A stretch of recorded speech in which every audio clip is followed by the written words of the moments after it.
Hello friends, आपल्या सर्वांची आवडती मालिका तू ही रे माझा मितवा या मालिकेच्या आजच्या शनिवार 18 एप्रिलच्या एपिसोडमध्ये एकानंतर एक जबरदस्त ट्विस्ट आले आहेत.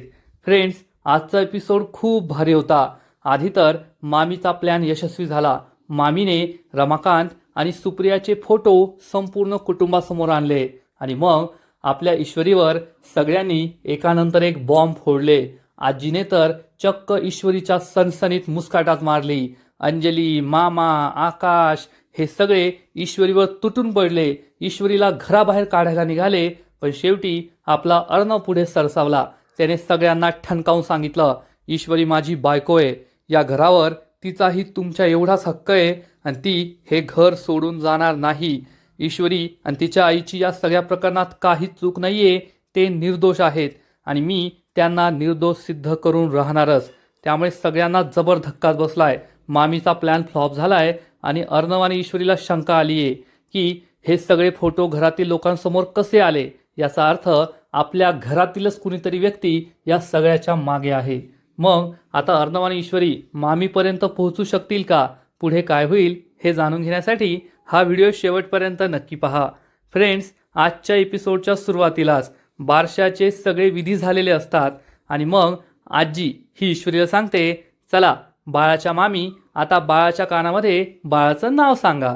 आणि ईश्वरी ही बाळाच्या कानात बाळाचं नाव सांगते आणि कुर्र असं जोरात ओरडते. सगळेजण खूप खुश असतात.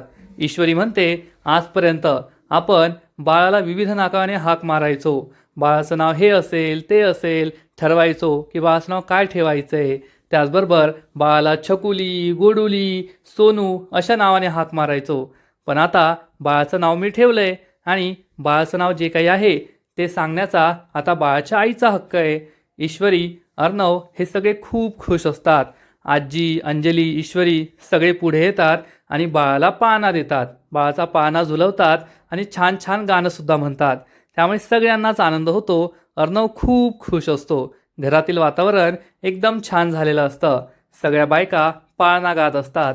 मामी ही कधी नव्हे ती खुश दिसते, कारण मामीने पुढे मोठा प्लॅन बनवलेला असतो. घरातील सगळेजण हे बाळाला पाळणा देतात आणि मग त्यानंतर बाळाचं जे काही नाव आहे ते सगळ्यांसमोर आणण्याची वेळ आलेली असते. त्यामुळे मामी चांगलीच खुश होते, कारण मामी आता मोठा धमाका करणार आहे. तिच्या चेहऱ्यावर आनंद स्पष्ट दिसून येत असतो. घरातील बाकीचे सुद्धा खुश असतात, पण बाळाचं नाव काय असेल हे जाणून घेण्यासाठी मामीसारखा त्यांना असुरी आनंद झालेला नसतो. ईश्वरी आणि अर्णव हे दोघेही पुढे येतात आणि बाळाचं नाव काय असेल हे सगळ्यांना सांगण्यासाठी त्यांनी एक युनिक आयडिया केलेली असणार. बाळाचं नाव एका मोठ्या बोर्डवर लिहिलेलं असतं. ईश्वरी आणि अर्णव सगळ्यांना सांगतात, आता या बोर्डवर बाळाचं नाव लिहिलंय आणि वरती आम्ही एक फुलांची पळडी ठेवली आहे. त्यामध्ये गुलाबाच्या पाकळ्या आहेत. या दोरीने ओढल्यानंतर या सगळ्या गुलाबाच्या पाकळ्या खाली पडतील आणि मग या बोर्डवर बाळाचं जे नाव आम्ही ठेवलंय ते सगळ्यांसमोर येईल. बाळाचं नाव रिव्हील होईल. सगळ्यांना ही आयडिया खूप आवडते. ईश्वरी सांगते, बाळाचं नाव ठेवण्याचा मान तर आम्हाला मिळाला, परंतु बाळाचं नाव हे संपूर्ण जगासमोर आणण्याचा मान बाळाच्या आईबाबांचा आहे. तर मी अंजलीताई आणि राजेश जिजूंना सगळ्यांसमोर बोलवते आणि त्यांना विनंती करते की त्यांनी बाळाचं नाव सगळ्यांसमोर आणावं. सगळेजण खुश होतात आणि वरती ही जी पळडी ठेवलेली असते त्यामध्ये ईश्वरी आणि अर्णवने गुलाबाच्या पाकळ्या ठेवलेल्या असतात. पण या पळडीकडे पाहून मामी डबल खुश असते. मामीने येथेच काहीतरी मोठा घोटाळा केलाय. अंजली आणि राजेश हे दोघे पुढे येतात.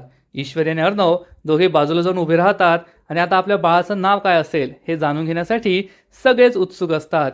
ईश्वरी 1, 2, 3 अशी अनाऊन्समेंट करते आणि 3 म्हणतात.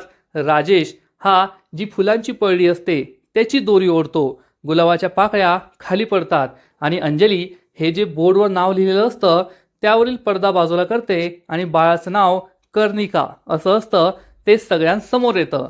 राजेशने जी पळडीची दोरी ओढलेली असते त्यामुळे पळडी उलटी होते आणि सगळी फुलं खाली पडतात. पण जमिनीवर फक्त फुलंच खाली पडत नाही, तर चक्क काही फोटोग्राफ्स खाली पडतात आणि हे फोटोग्राफ्स असतात सुप्रिया आणि रमाकांतचे. 26 वर्षांपूर्वीचे त्यांचं जे स्कॅन्डल होतं त्याचे हे फोटोग्राफ्स असतात. घरातील सगळेजण टाळ्या वाजू लागतात, कारण या फोटोंवर कुणाचीच नजर पडलेली नसते. सगळेजण बाळाच्या नावाकडे पाहत असतात. बाळाचं नाव कर्णिका असं आहे. मामी मात्र खुश असते, कारण हा सगळा मामीचाच प्लॅन आहे. मामीने हे ऐकलं होतं की ईश्वरी आणि अर्णव बाळाचं नाव सगळ्यांसमोर कसं आणणार आहे, आणि मग मामीनेच या फुलांच्या परडीत हे सगळे फोटोज ठेवलेले असतात. एक दोन नाही तर सगळ्यांना फोटो निवांत पाहता आले पाहिजे म्हणून 8-10 फोटो असतात, कुटुंबातील प्रत्येकासाठी एक एक. आणि मग त्याच वेळेस ईश्वरी, राजेश, मामा, अंजली, आजी, मामी, अर्णव, आकाश या सगळ्यांची नजर या खाली पडलेल्या फोटोजवर पडते. आणि हे कोणाचे फोटो आहेत असा विचार सगळ्यांना पडतो. बाहेरून आलेल्या बायका सुद्धा या फोटोकडे पाहतात की फुलांच्या पडीतून तर फुलं खाली पडणार होती, फुलांच्या पाकळ्या पडणार होत्या, मग हे कोणते फोटोज आहेत. आणि ईश्वरी आणि अर्णव हे फोटोज पाहतात, त्यांच्या पायाखालची जमीनच सरकते. हे फोटो रमाकांत आणि सुप्रियाचे आहेत हे त्यांच्या लक्षात येतं. मामी खूप खुश असते. इतक्या दिवसांपासून तिने जो प्लॅन बनवला होता की ईश्वरी, सुप्रिया यांचं सत्य सगळ्यांसमोर आणायचं, तिचा प्लॅन आज सक्सेसफुल झालेला असतो. आणि मग एक एक करून सगळेजण आपल्या जागेवरून उठतात. आजी एक फोटो हातात घेते, अंजली एक फोटो हातात घेते, राजेश, मामा, मामी हे सगळे हातात एक एक फोटो घेतात. आणि हा फोटो पाहून सगळ्यांच्या पायाखालची जमीनच सरकते.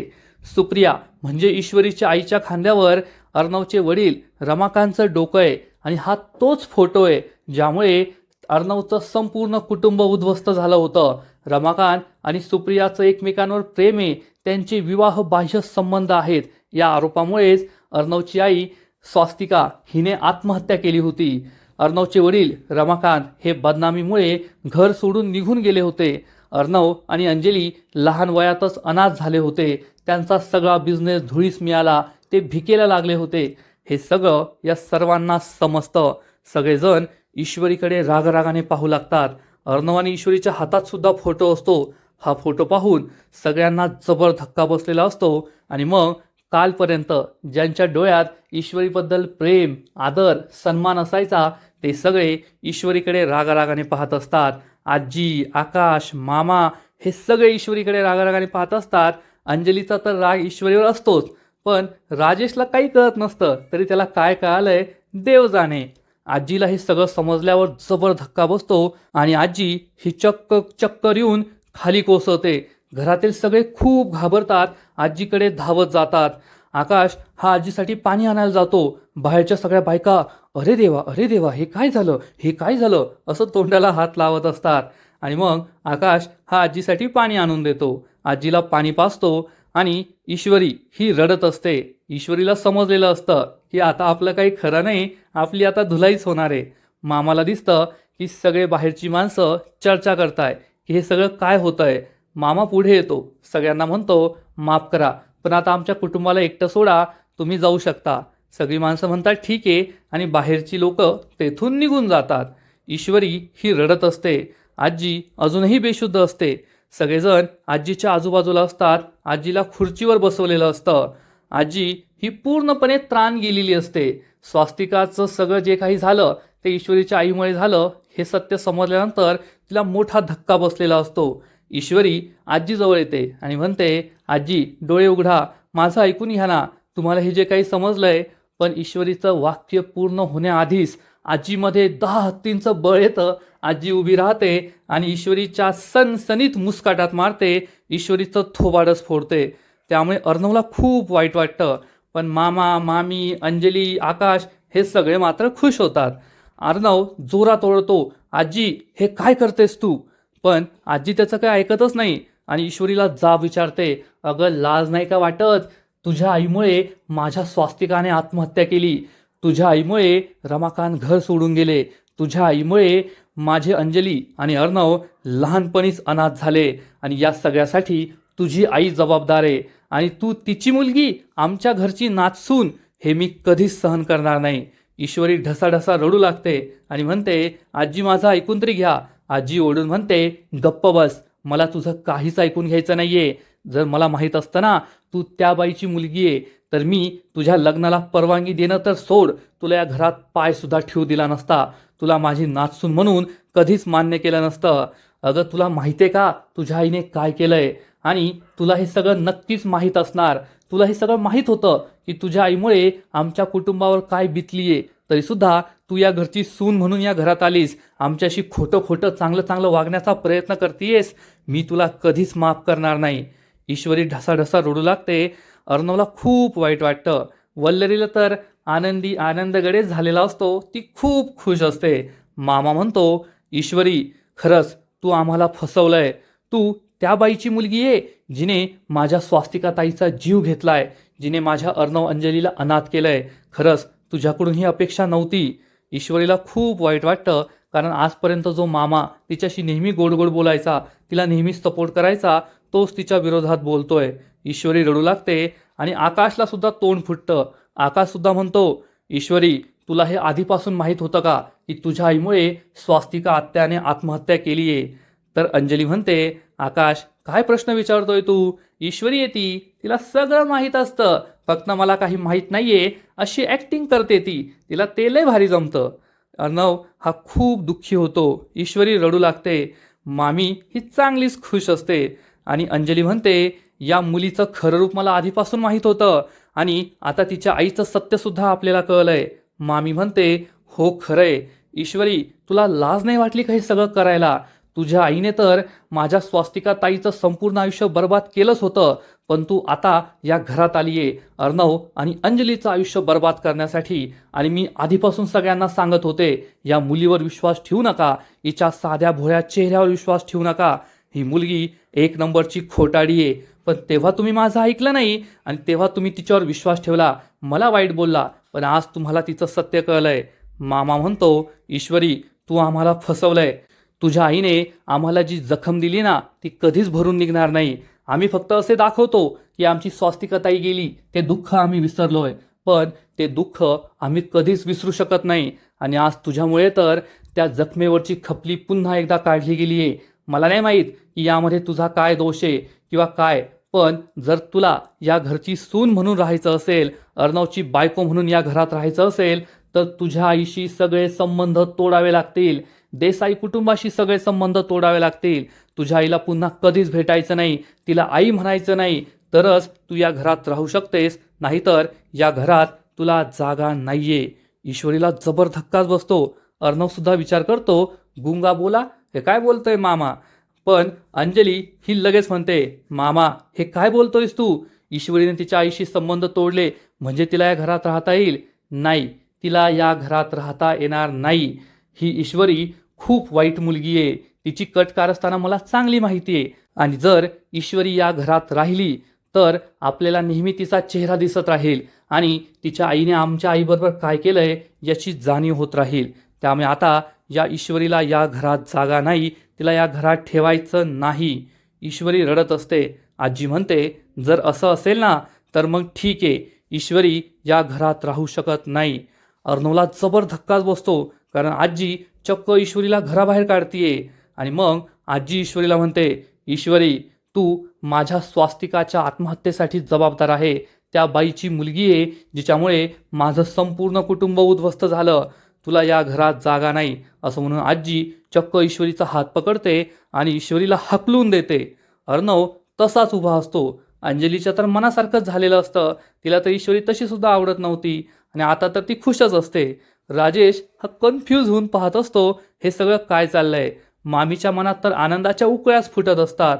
आजी, आकाश सगळे खूप चिडलेले असतात. आणि मग ईश्वरी स्वतःची कोणतीही बाजू न मांडता, स्वतःच्या आईचं सत्य न सांगता, एका चांगल्या सुनेप्रमाणे, आता माझ्या आजी सासूने सांगितलंय तर मी या घरात नाही राहू शकत, नवऱ्याला नाही विचारू शकत. ईश्वरी ही आपला रस्ता धरते आणि घराबाहेर जाऊ लागते. बॅकग्राऊंडमध्ये दुःखी गाणं सुरू होतं. ईश्वरीच्या आयुष्यातला हा सगळ्यात वाईट दिवस असतो. ज्या माणसांसाठी मी एवढं केलं, ज्यांना एवढं प्रेम दिलं, त्यांनी शेवटी माझी अशी किंमत केली आणि मला घराबाहेर हाकलून देत आहे. त्यामुळे ईश्वरी खूप दुःखी असते, रडत असते आणि घराबाहेर जात असते. तिला खूप वाईट वाटतं. मामीला आनंद झालेला असतो. अर्णव हा एकही शब्द बोलत नाही, तसाच उभा राहतो आणि ईश्वरी एक एक पाऊल मोजत मोजत मोजत रडत रडत कशी बशी घराबाहेर जाणार असते. कारण ईश्वरीला सुद्धा वाटत असतं की कुणीतरी मला थांबवायला हवं. आणि शेवटी तो क्षण येतोच. ईश्वरीचा हात कुणीतरी पकडतं. त्यामुळे सगळ्यांनाच मोठा धक्का बसतो. ईश्वरीसुद्धा आश्चर्याने पाहते की माझा हात कुणी पकडलाय, मला कुणी थांबवलंय. आणि ईश्वरीचा हात पकडलेला असतो आपल्या ASRने, अर्णवने. अर्णवने ईश्वरीचा हात पकडलेला असतो. तो ईश्वरीकडे पाहतो. ईश्वरी त्याच्याकडे आशेने पाहते. अर्णव ईश्वरीला जवळ घेतो आणि पुन्हा सगळ्यांसमोर घेऊन येतो. आणि घरातले सगळे त्याच्याकडे रागारागाने पाहतात की अर्णव हे काय करतोय, ईश्वरीला घरात परत का आणतोय. अर्णव सगळ्यांना ठणकावून सांगतो, ईश्वरी माझी बायको आहे. ईश्वरी अर्णव राजशिर्के, तुमच्या सगळ्यांचा या घरावर जेवढा हक्क आहे ना, तेवढाच ईश्वरीचा सुद्धा आहे. त्यामुळे ईश्वरी हे घर सोडून कोठेच जाणार नाही. अर्णव हा चक्क ईश्वरीचा हक्क आहे आणि ईश्वरीला या घरात थांबून घेतोय. त्यामुळे सगळ्यांना जबर धक्काच बसतो. मामी खूप चिडते. अंजली ही अर्णवला विचारते, चिंटू तू काय डोक्यावर पडलाय का? या मुलीच्या प्रेमात तू एवढा वेडा झालाय? तुला हे कळत नाहीये का? या मुलीच्या आईमुळे आपल्या आईने आत्महत्या केली. आपण दोघे अनाथ झालो. आपण लहानपणात काय काय भोगलंय आणि तू या मुलीला घरात थांबवून घेतोय. अर्णव म्हणतो, हो ताई, कारण मला माहितीये जे काही घडलं त्यात ईश्वरीचा दोष नाहीये. त्यामुळे ईश्वरी हे घर सोडून कोठेच जाणार नाही.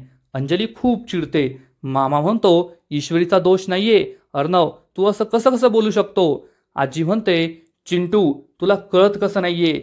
या मुलीच्या आईमुळे माझ्या स्वास्तिकाने आत्महत्या केली. या मुलीच्या आईमुळे रमाकांत घर सोडून गेले. या मुलीच्या आईमुळे तुम्ही दोघे अनाथ झाला. तुम्ही किती त्रास भोगला. आणि ज्या मुलीमुळे माझ्या मुलीने आत्महत्या केली तिला मी या घरात नाही राहू देऊ शकत. तिने आत्ताच्या आत्ता या घराबाहेर जायलाच हवं.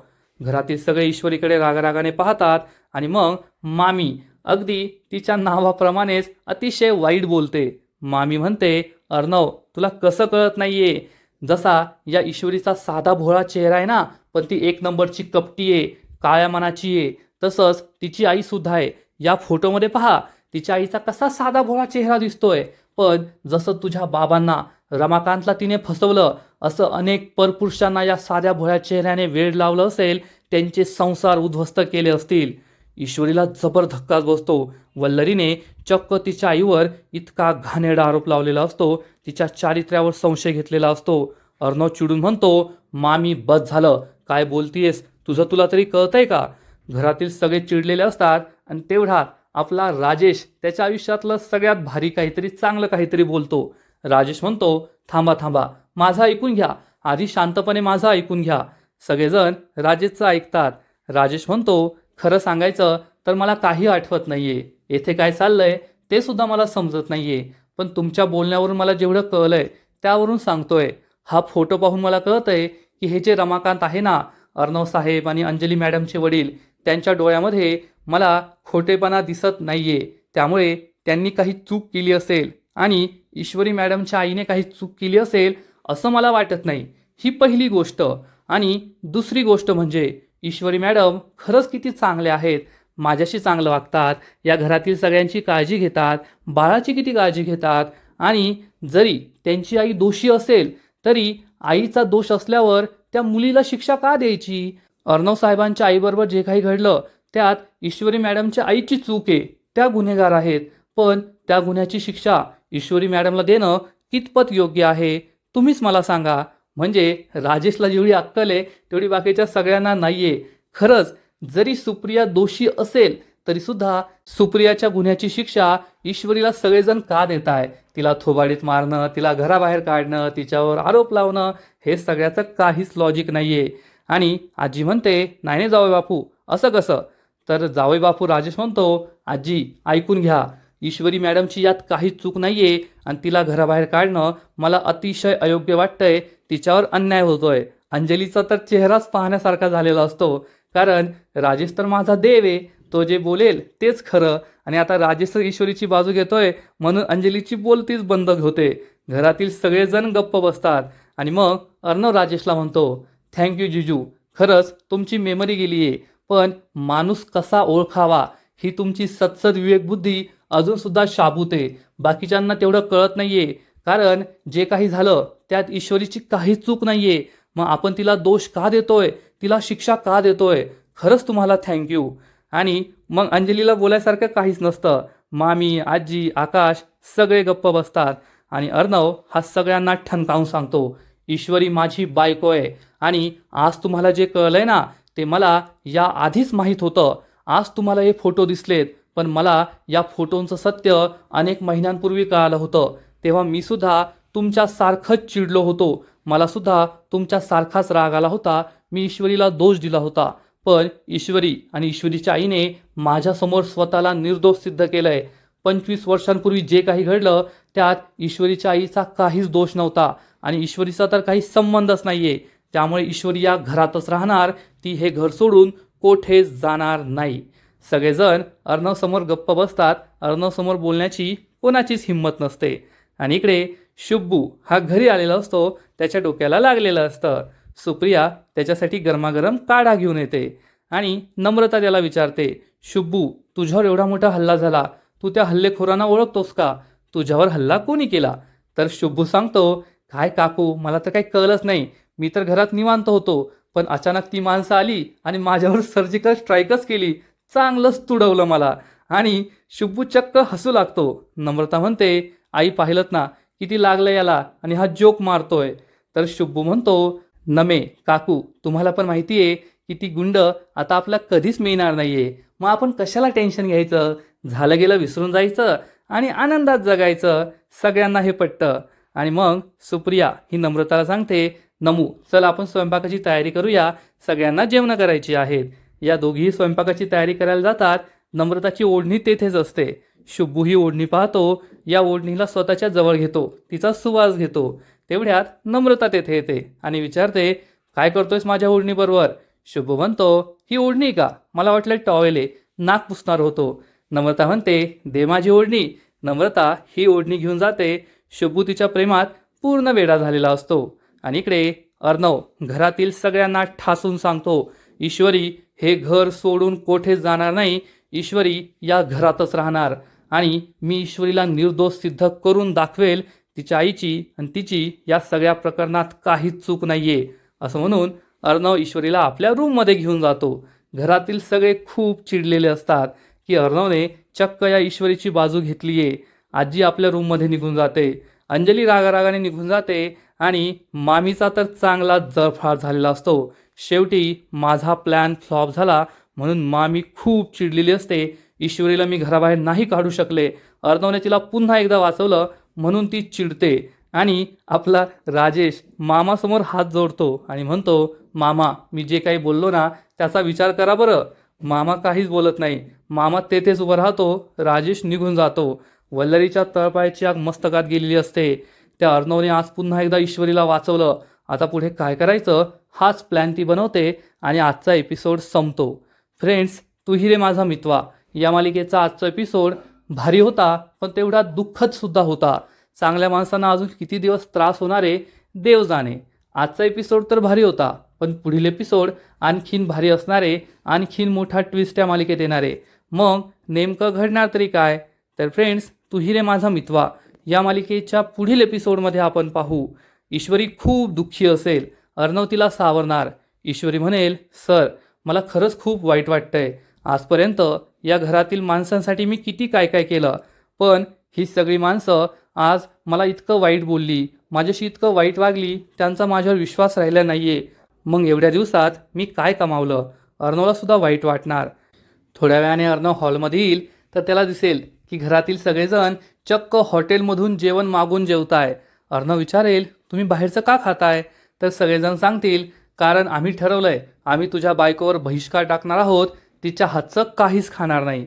अर्णवला खूप राग येईल आणि मग अर्णव आणि ईश्वरी या गोष्टीचा विचार करतील की सगळ्यांसमोर हे फोटो कसे आले. त्या पळडीमध्ये तर आपणच फुलं टाकली होती आणि मग त्या पळडीत हे फोटोग्राफ्स कसे आले? घराबाहेरील एखाद्या व्यक्तीचं तर हे काम असू शकत नाही. याचा अर्थ आपल्या घरातीलच कुणीतरी हे केलंय आणि जर त्या व्यक्तीकडे हे फोटोग्राफ्स आहेत याचा अर्थ त्या व्यक्तीने हे सगळं काही केलं असेल. आपल्या घरातील किंवा आपल्या घरातील जवळील एखाद्या व्यक्तीने हे सगळं केलं असेल अशी शंका ईश्वरी आणि अर्णवला येणार. मग हे दोघे मामीपर्यंत पोहोचू शकतील का? मामीचा हा डाव तिच्याच अंगलात तर येणार नाही ना? हे पाहणं खूप इंटरेस्टिंग असेल. तर फ्रेंड्स, तुम्हाला सुद्धा तू ही रे माझा मितवा ही मालिका आवडते का? नक्कीच कमेंट करून सांगा आणि या मालिकेचे असेच नवीन नवीन एपिसोड, नवीन नवीन अपडेट सर्वात आधी पाहण्यासाठी व्हिडिओला लाईक करा, शेअर करा, चॅनलला सबस्क्राईब करून बेल आयकॉनवर क्लिक करा. म्हणजे या मालिकेचे नवीन नवीन एपिसोड तुम्हाला सर्वात आधी पाहायला मिळतील. खूप खूप खूप धन्यवाद.